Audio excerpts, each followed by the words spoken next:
Ang isang gwapong lalaki, hininga ng perang batang pulubi.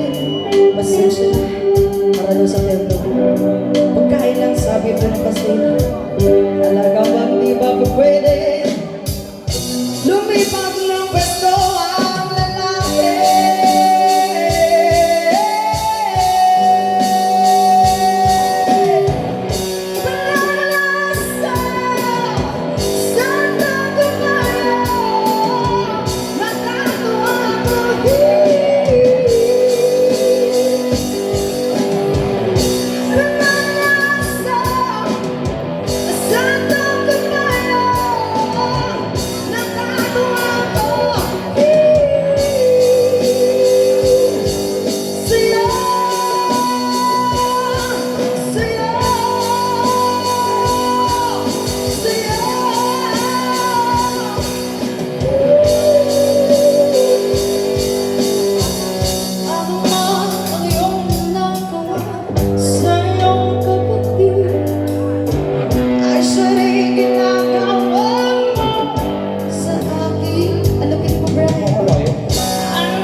Dalawa.